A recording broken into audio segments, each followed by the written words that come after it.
Hello friends, welcome back my YouTube channel agriculture science with Desai sir.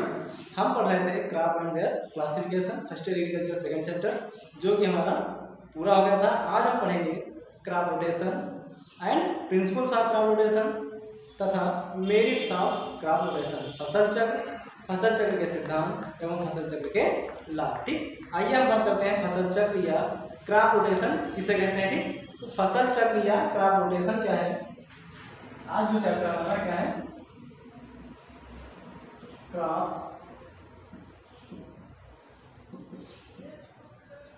Rotation या हिंदी में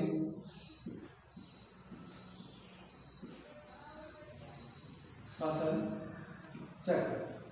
ठीक, crop rotation या फसल चक्र किसे कहते हैं। तो आइए बात करते हैं फसल चक्र या किसे कहते हैं।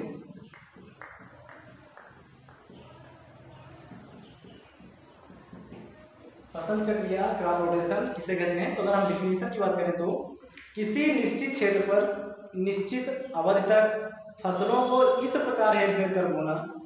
किसी निश्चित क्षेत्र पर निश्चित अवधि तक फसलों को इस प्रकार से हेरफेर कर बोना या अदल बदल कर बोना, जिससे कि भूमि की उर्वरा शक्ति को बनाए रखते हुए हम अधिक से अधिक उत्पादन दे सकें, उसे हम फसल चक्र कहते हैं। ठीक, किसी निश्चित क्षेत्र पर निश्चित अवधि तक फसलों को इस प्रकार हेर फेर कर बोना या अदल बदल कर बोना, जिससे कि भूमि की उर्वरा शक्ति को बनाए रखकर अधिक से अधिक उत्पादन लिया जा सके।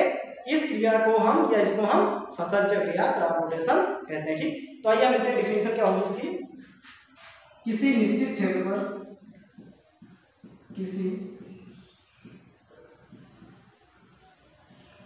निश्चित क्षेत्र पर निश्चित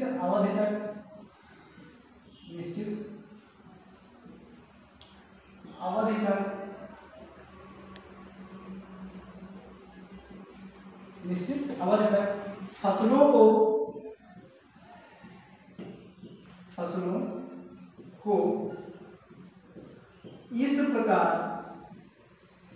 इस प्रकार हेर फेर कर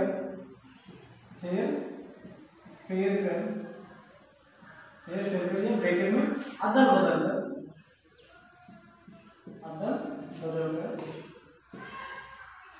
किसी निश्चित क्षेत्र पर निश्चित अवधि तक फसलों को इस प्रकार हेर फेर कर या अदल बदल कर बोना,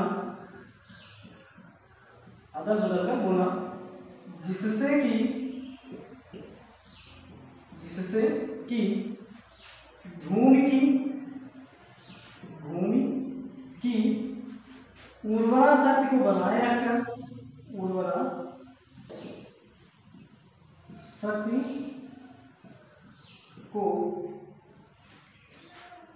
बनाए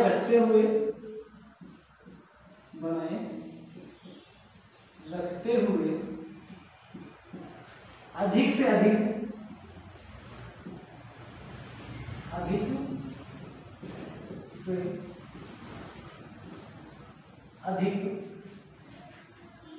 उत्पादन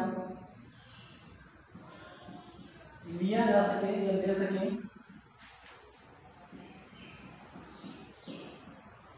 अधिक से अधिक उत्पादन लिया जा सके फसल चक्र कहलाता है।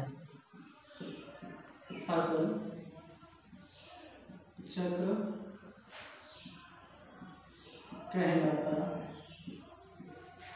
चक्र कहलाता है। ठीक, क्या होगी डिफिनेशन फसल चक्र की। किसी निश्चित क्षेत्र पर कोई निश्चित क्षेत्र या कोई निश्चित एरिया या कोई भूभाग होगा जो पर्टिकुलर निश्चित होगा, उस निश्चित क्षेत्र पर एक निश्चित अवस्था के 1 साल 2 साल 3 साल में हम फसलों को हर बार या हर सीजन में अदल बदल कर इस प्रकार से बोए कि साल भर हम तमाम सारी फसलों को भी ले सकें, साथ साथ मृदा की उर्वरता जो होगी वो लगातार बनी भी रहे, उर्वरता उसकी फर्टिलिटी जो होगी वो नष्ट न होने पाए और प्रोडक्शन भी अधिक से अधिक हो हमारे फील्ड में या खेत में। तो इस प्रोसेस को या इस क्रिया को हम क्या कहेंगे, फसल चक्र कहते हैं। ठीक, तो फसल चक्र की परिभाषा क्या होगी कि किसी निश्चित क्षेत्र पर निश्चित अवधि तक फसलों को हेर फेर कर बोना या अदल बदल कर बोना, जिससे कि भूमि की उर्वरा शक्ति बनी रहे। इस क्रिया को या इसे हम फसल चक्र कहते हैं। ठीक, जैसे अगर हम फसल चक्र का प्रयोग कर रहे हैं या क्रॉप रोटेशन का प्रयोग कर रहे हैं, तो मान लीजिए कि हम क्रॉप रोटेशन का प्रयोग करते हुए फसल चक्र बना रहे हैं, तो हमारा कोई सीजन होगा कि हम अगर खरीफ में खरीफ, रबी, जायद, आपने पढ़ा है ऋतुओं के आधार पर फसलों के वर्गीकरण में कि फसलें 3 प्रकार की होती है ऋतुओं के आधार पर, खरीफ, रबी और जायद की। तो खरीफ में एक बार मान लीजिए हमने मेज बो दिया, मेज बोया, रबी में वीट बो दिया, और जायद में मान लीजिए हमने कुकुरबिट्स बो दिए। ठीक, खरीफ में हमने मक्का की फसल ली, रबी में व्हीट या गेहूं की फसल ली और जायद में कुकुरबिट्स की ली। तो अगले साल हम खरीफ में फिर क्या करते हैं कि अगले साल एक साल हमने मेज बोया होता, दूसरे साल हम पैडी बो देते हैं या पैडी लगा देते हैं, मीन्स धान लगा देते हैं। एक साल रबी में हमने व्हीट बोया था, दूसरे साल हम गेहूं ना बो करके यहाँ कोई दलहनी फसल या मटर ले लेते हैं, पी ले लेते हैं, और अगले साल हमने एक साल कुकुरबिट्स लिया था, दूसरे साल हम मिर्च ले लेते हैं या चिली बो देते हैं। ठीक, तो इस प्रकार से हम निश्चित अवधि में फसलों को उसी निश्चित क्षेत्र में अदल बदल कर बो रहे हैं, जिससे कि मृदा की उर्वरा शक्ति भी बनी रहती है और हमको उत्पादन भी अधिक से अधिक प्राप्त होता है। तो इस क्रिया को या इस प्रोसेस को हम फसल चक्र कहते हैं। ठीक, तो ये हो गई फसल चक्र की डिफिनेशन, फसल चक्र हम किसे कहते हैं। अब हम बात करेंगे फसल चक्र के सिद्धांत क्या होते हैं। अगला क्या होगा, principle of crop rotation. Principal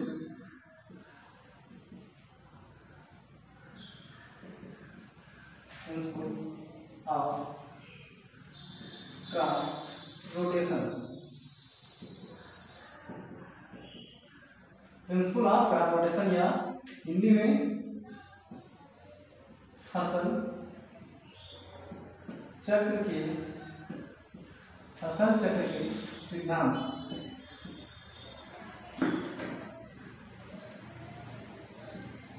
principle of crop rotation या फसल चक्र के सिद्धांत या फसल चक्र के प्रिंसिपल्स क्या होते हैं। तो फसल चक्र के निम्न सिद्धांत हैं। जैसे नंबर 1, फसल चक्र के सिद्धांत में कई सारे फसल चक्र के सिद्धांत हैं, काम प्रयोग कर सकते हैं फसल चक्र में। तो फसल चक्र के निम्न सिद्धांत है, जैसे नंबर 1 या आप लिख सकते हैं, फर्स्ट फसल चक्र के निम्न सिद्धांत है। फसल चक्र के निम्न सिद्धांत है। पहला प्रिंसिपल या पहला सिद्धांत क्या होगा हमारा, फर्स्ट क्या है,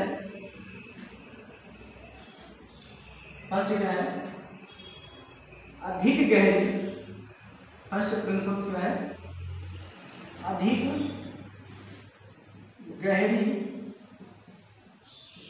जड़ों वाली,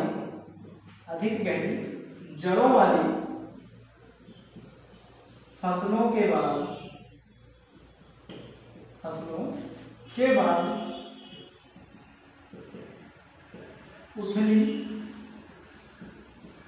उथली जड़ों वाली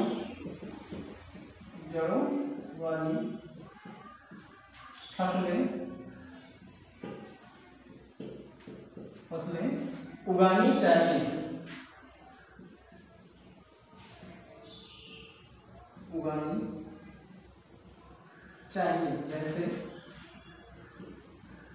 जैसे अरहर के बाद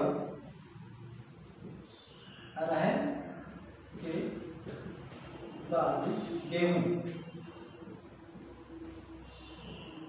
ठीक, फसल चक्र का फर्स्ट प्रिंसिपल या फर्स्ट सिद्धांत क्या है क्रॉप रोटेशन का। फर्स्ट है कि अधिक गहरी जड़ों वाली फसलों के बाद उथली जड़ वाली फसलें उगानी चाहिए। क्यों? क्योंकि जो अधिक गहरी जड़ें होती हैं, अधिक गहरी जड़ वाली फसलें होती हैं, वो मृदा में बहुत नीचे तक जाती हैं। वो जहां तक जाती हैं जड़ें, वहां तक के न्यूट्रिएंट को वो एब्जॉर्ब कर लेती हैं या ले लेती हैं। उसके बाद जब हम अगली बार उथली जड़ वाली फसलें बोएंगे, तो जहां तक नीचे फसलें गई हुई थी या नीचे तक जड़ों तक गई थी, अगली बार हम उथली जड़ वाली फसलें बोएंगे। तो इस प्रकार क्या होगा कि मृदा की विभिन्न सतह से फसलों में विभिन्न सतह से न्यूट्रिएंट का एब्जॉर्प्शन होता रहेगा, न्यूट्रिएंट फसलें लेती रहेंगी। ठीक, इसलिए जैसे अरहर है, हम अगर खरीफ में अरहर लगा रहे हैं तो खरीफ में अरहर क्या होता है कि अरहर की जड़ें जो होती हैं वो बहुत ही गहराई तक जाती हैं, ज़्यादा नीचे तक जाती हैं। दूसरे साल जब रबी में हम गेहूं की फसल लेते हैं तो गेहूं की जो जड़ें होती हैं वो उथली रह जाती हैं, वो ऊपर से ही न्यूट्रिएंट को ले लेती हैं, जिससे कि मृदा में या उसकी विभिन्न सतहों में न्यूट्रिएंट की मात्रा समान बनी रहती है और न्यूट्रिएंट की मात्रा में समानता भी रहती है और फसलें भी न्यूट्रिएंट को समान मात्रा में एक्सेप्ट कर लेती हैं, लेती रहती है। ठीक, सेकंड क्या होगा, सेकंड प्रिंसिपल हमारा क्या होगा, दूसरा। पहला तो था अधिक गहरी जड़ों वाली फसलों के बाद उथली जड़ों वाली फसलें लेनी चाहिए। दूसरा है बिना फलीदार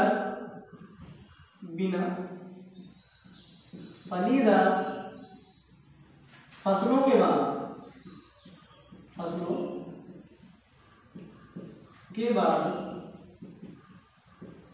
फलीदार फसलें लेनी चाहिए। फलीदार फसलें उगानी चाहिए।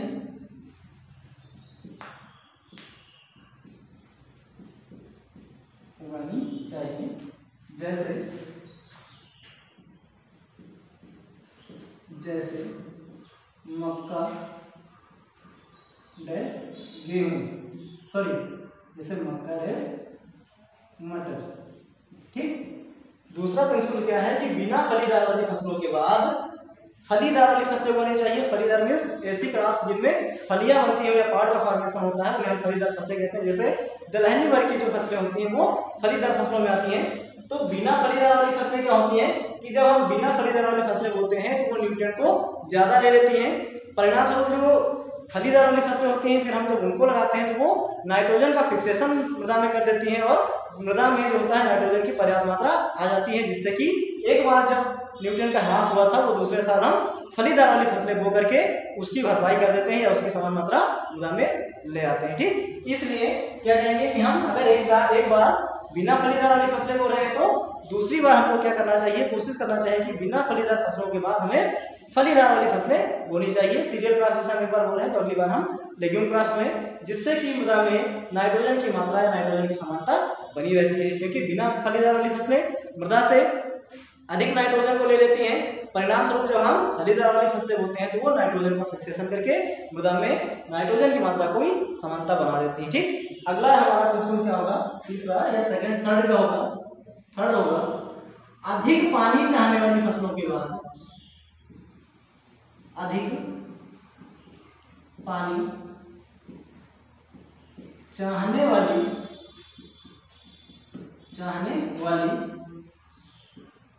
फसलों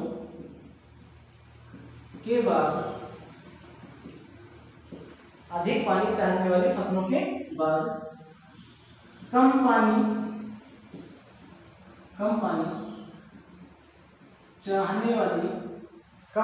चाहने वाली फसलें उगानी चाहिए। कम पानी चाहने वाली फसलें उगानी चाहिए। जैसे धान डैश सरसों।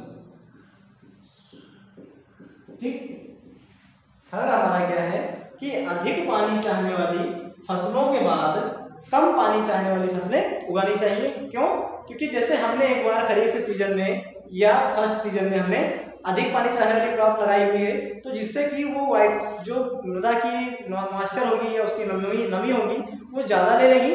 तो अगली बार या अगले सीजन में कोशिश करना चाहिए कुछ कम पानी चाहने वाली फसल को बोना चाहिए, जिससे कि एक बार अधिक पानी अवशोषित हुआ मृदा से दूसरी बार उसकी समानता मृदा में बन जाए। इसलिए हम क्या करते हैं कि अधिक पानी चाहने वाली फसलों के बाद हम कम पानी चाहने वाली फसलें उगाते हैं। जैसे धान है, धान की फसल में पानी की बहुत अधिक आवश्यकता होती है। तो अगर खरीफ में हमने धान की फसल की रोपाई की हुई है खेत में या धान की फसल की हुई है, तो रबी में हम क्या करते हैं कि सरसों की खेती करते हैं या मटर की फसल बो देते हैं, जिससे क्या होगा कि धान में अधिक पानी लगता है और सरसों या मटर में एकदम पानी की आवश्यकता नहीं होती या बहुत ही कम पानी की आवश्यकता होती है। इस प्रकार मृदा में नमी की मात्रा या पानी की मात्रा समान बनी रहती है। ठीक, अगला हमारा प्रिंसिपल क्या होगा, फोर्थ क्या है,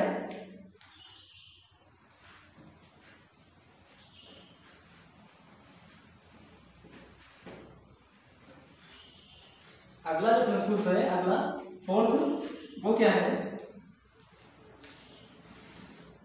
फोर्थ क्या है, फोर्थ प्रिंसिपल है अधिक खाद चाहने वाली, अधिक खाद चाहने वाली फसलों के बाद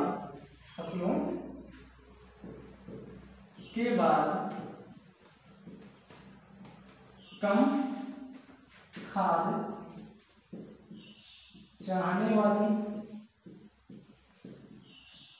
खाद चाहने वाली फसलें उगानी चाहिए, फसलें उगानी चाहिए। ठीक, अधिक खाद चाहने वाली फसलों के बाद कम खाद चाहने वाली फसलें उगानी चाहिए, जैसे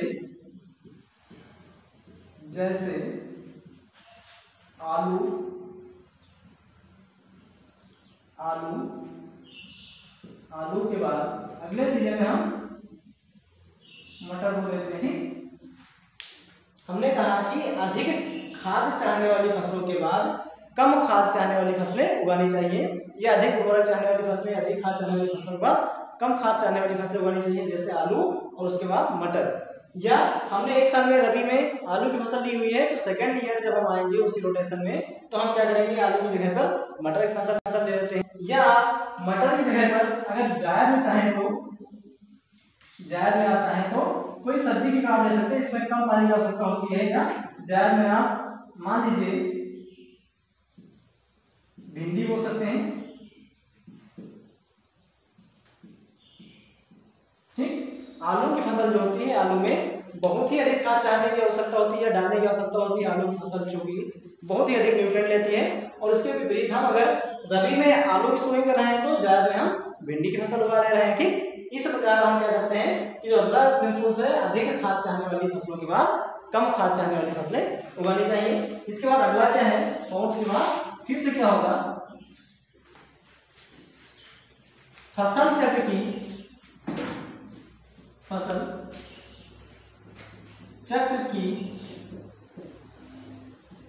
सभी फसलें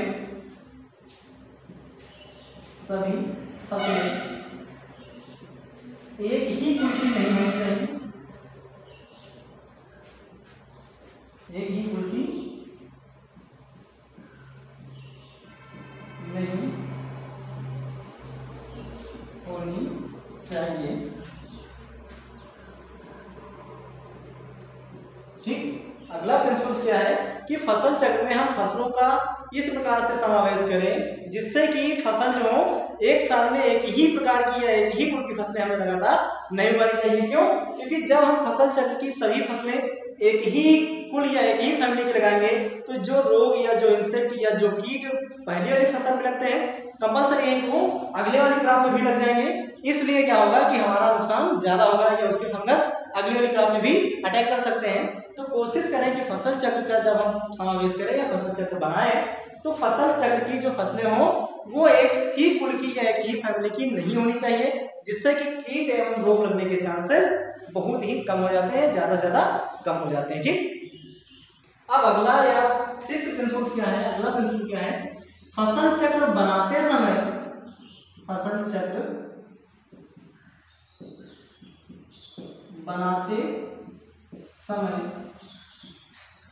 इस बात का ध्यान रखना चाहिए,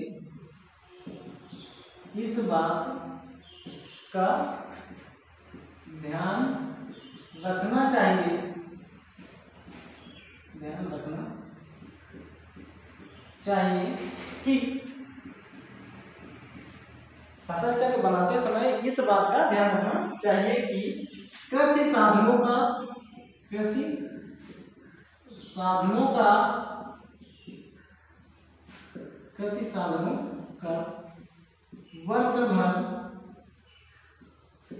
वर्ष भर क्षमतापूर्ण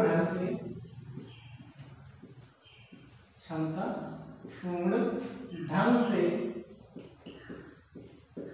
से उपयोग होता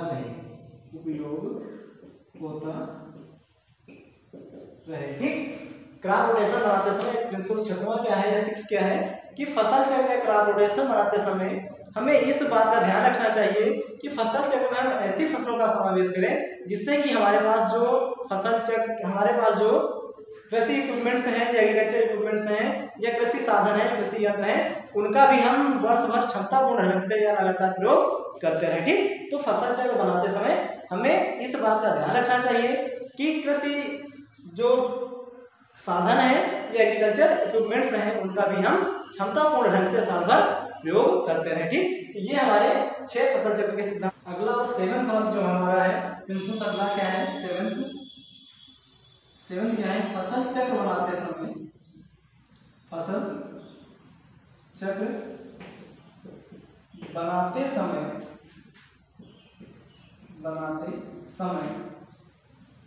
फसलों का चुनाव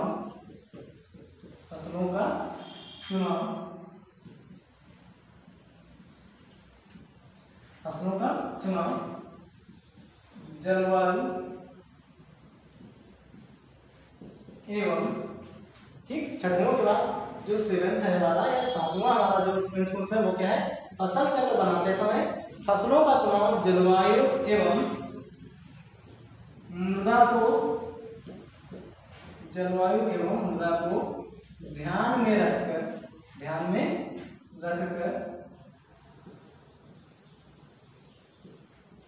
करना चाहिए। ठीक, 7 हमारा क्या है कि फसल चक्र बनाते समय फसलों का चुनाव जलवायु एवं मृदा को ध्यान में रखकर करना चाहिए। जैसे हम इस प्रकार से फसलों का या इस प्रकार से क्रॉप्स का सिलेक्शन करें कि मृदा में जैसे हमें कौन सी फसल के लिए या कौन सी फसल के लिए किस प्रकार की मृदा की आवश्यकता होती है, जैसे रूट एवं ट्यूबर्स क्रॉप है या जड़ व तने वाली फसलें हैं, इनको किस प्रकार की मृदा चाहिए, या अनाज वाली फसलें हैं, सीरियल क्रॉप्स हैं, लेग्यूम क्रॉप्स हैं, उनको किस प्रकार की मृदा चाहिए, या किस प्रकार की जलवायु में कौन सी फसल बोई जाती है या किस प्रकार की जलवायु में कौन सी फसल की खेती कब की जाती है। इस प्रकार हम फसल चक्र बनाते समय फसलों का चुनाव हमेशा जलवायु एवं मृदा को ध्यान में रखकर ही करते हैं। ठीक, तो इस प्रकार ये हमारे प्रिंसिपल ऑफ क्रॉप रोटेशन या फसल चक्र के सिद्धांत हो गए। जैसे आपने अभी पढ़े कि 7th ये प्रिंसिपल्स हैं या 7 सिद्धांत है जो कि फसल चक्र में अपनाने चाहिए। ठीक, तो अब हम बात करते हैं फसल चक्र के सिद्धांत के बाद मेरिट ऑफ क्रॉप रोटेशन या फसल चक्र के लाभ करते हैं। ठीक, फसल चक्र के सिद्धांत के बाद हम पढ़ेंगे मेरिट्स ऑफ क्रॉप रोटेशन या फसल चक्र के लाभ। अब हम बात करते हैं मेरिट्स ऑफ क्रॉप रोटेशन या फसल चक्र के लाभ। Merits of crop rotation, merits of crop rotation या फसल चक्र के लाभ क्या है। प्रिंसिपल ऑफ क्रॉप रोटेशन हमने पढ़ चुके या पढ़ा भी, प्रिंसिपल ऑफ क्रॉप रोटेशन के बाद हम पढ़ेंगे मेरिट्स ऑफ क्रॉप रोटेशन, फसल चक्र के लाभ। तो फसल चक्र के बहुत सारे लाभ हैं, कुछ प्रमुख लाभ हम आपको बता रहे हैं। फर्स्ट क्या है फसल चक्र के लाभ में, फसल चक्र का फर्स्ट लाभ क्या है, फर्स्ट है खेत की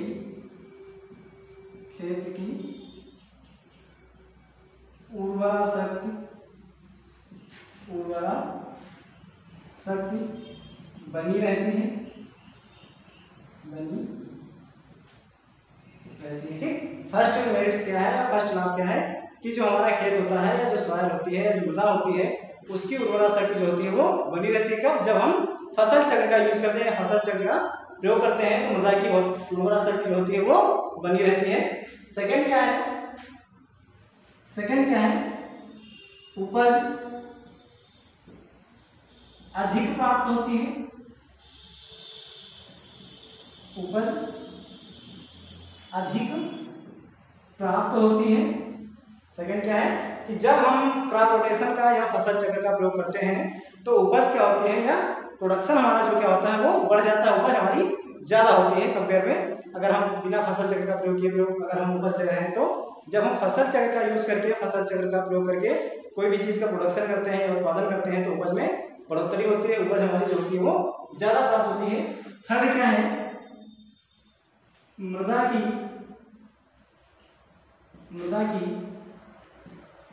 भौतिक दशा ठीक बनी रहती है।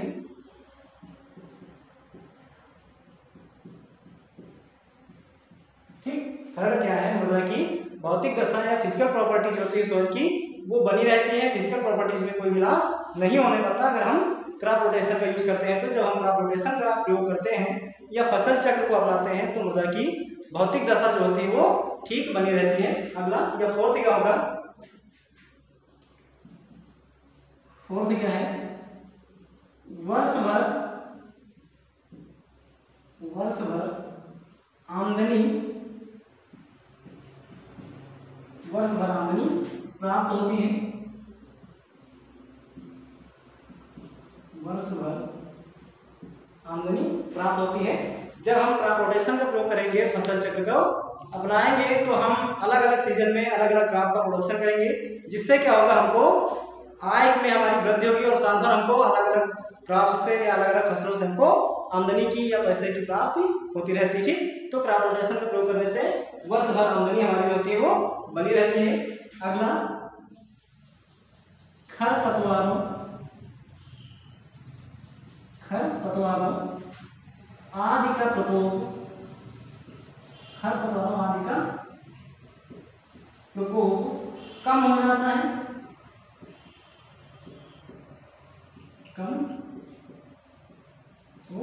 ठीक। खरपतवारों आदि का जो प्रकोप होता है वो क्या होता है, कम हो जाता है। क्रॉप रोटेशन का प्रयोग करने से जो खरपतवार होते हैं, आदि उनके जो खरपतवार होते हैं वो सब कम हो जाते हैं, खरपतवार खेत में उगने नहीं पाते या खरपतवार जो होते हैं वो बहुत ही कम उग पाते हैं। तो क्रॉप रोटेशन या फसल चक्र अपनाने से हमारे बहुत सारे फायदे हैं। अगला क्या होगा, 6 क्या होगा,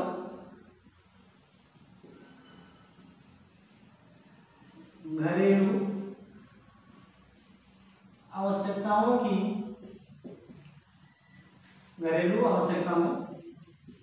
की पूर्ति होती रहती है, घरेलू आवश्यकताओं की पूर्ति होती रहती है। क्रॉप रोटेशन या फसल चक्र का प्रयोग करने से अलग अलग सीजन में अलग अलग क्रॉप्स को प्रोडक्शन देने से या उत्पादन लेने से हमको अलग अलग टाइम पे जिन जिन चीज़ों की या जिन जिन खाद्यान्नों की आवश्यकता होती है वो हमको अलग अलग तरह से अलग अलग प्रोडक्शन में हमको प्राप्त होते रहते हैं, उनका उत्पादन हमको मिलता रहता है। तो क्रॉप रोटेशन का या फसल चक्र का प्रयोग करने से जो हमारी घरेलू आवश्यकताएं होती हैं वो सारी की पूर्ति होती रहती है। और अगला क्या है, 7, मृदा का भौतिक या मृदा का कटाव कह सकते हैं, मृदा का कटाव कम हो जाता है, मृदा का कटाव कम हो जाता है। ठीक, क्रॉप रोटेशन का यूज करने से या क्रॉप रोटेशन का प्रयोग करने से जो मृदा का कटाव होता है, मृदा का लॉस हो जाता है पानी के बहने से, तो हम अगर लगातार वर्ष भर फसलों को अदल बदल कर खेत में बो रहे हैं तो क्रॉप रोटेशन का प्रयोग करने से मृदा का कटाव में भी बहुत सारी कमी आ जाती है या मृदा का कटाव नहीं होने पाता, मृदा कट करके एक स्थान से दूसरे स्थान पर बह करके नहीं जाने पाती। ठीक, तो ये सारे हमारे क्या है, लाभ है क्रॉप रोटेशन का प्रयोग करने से या मेरिट्स ऑफ क्रॉप रोटेशन या फसल चक्र के इतने लाभ हैं। तो इस वीडियो में हमने पढ़ा फसल चक्र क्या होता है। फसल चक्र की परिभाषा में किसी निश्चित क्षेत्र पर निश्चित अवधि तक फसलों को हेर फेर कर या अदल बदल कर इस प्रकार का बोना जिससे कि मृदा की उर्वरा शक्ति बनी रहे और अधिक से अधिक उत्पादन हम ले सकें, उसे हम फसल चक्र कहते हैं। फसल चक्र की बात, फसल चक्र के बाद आपने पढ़ा प्रिंसिपल्स ऑफ क्रॉप रोटेशन या फसल चक्र के सिद्धांत। फसल चक्र के सिद्धांत में आपने अलग अलग पढ़े, जैसे अधिक खाद चाहने वाली फसलों के बाद कम खाद चाहने वाली फसलें होनी चाहिए, जैसे आलू के बाद मूंग की फसल आप बो रहे हैं। अधिक पानी चाहने वाली फसलों के बाद कम पानी चाहने वाली फसलें लीजिए, धान के बाद आप गेहूं की प्रोडक्शन दे रहे हैं। बिना दलहनी फसलों के बाद आप दलहनी फसलों को उत्पादन ले रहे हैं, जिससे कि जो नाइट्रोजन का लॉस हो रहा था वो दलहनी फसलों के लेने से फिर से उसकी पूर्ति हो जाती है। इस प्रकार आपने प्रिंसिपल ऑफ क्रॉप रोटेशन पढ़े। उसके बाद आपने पढ़ा मेरिट ऑफ क्रॉप रोटेशन या फसल चक्र के लाभ क्या है। फसल चक्र के बहुत सारे लाभ हैं, आपके सामने लिखे हुए हैं। खेत की उर्वरा शक्ति बनी रहती है, उपज अधिक प्राप्त होती है, मृदा की भौतिक दशा ठीक बनी रहती है, साल भर हमको आमदनी होती है तथा साल भर हमें जिन जिन चीजों की आवश्यकता होती है वो उनकी पूर्ति होती रहती है। तो ये सारे हमारे हुए crop rotation, principle of crop rotation और फसल चक्र के लाभ। ठीक, अगर आपने मेरे चैनल को अभी तक सब्सक्राइब नहीं किया है तो सब्सक्राइब कर लीजिए और बेल आइकन को जरूर प्रेस कीजिए, जिससे हमारे अगले वीडियो के नोटिफिकेशन आपको प्राप्त होते रहें। आज का ये वीडियो यहीं पे समाप्त होता है। क्रॉप रोटेशन और प्रिंसिपल ऑफ क्रॉप रोटेशन ये आपके लिए बहुत ही महत्वपूर्ण है। आगे आज के बाद अगले मिलते हैं फिर अगले वीडियो में। धन्यवाद, नमस्कार।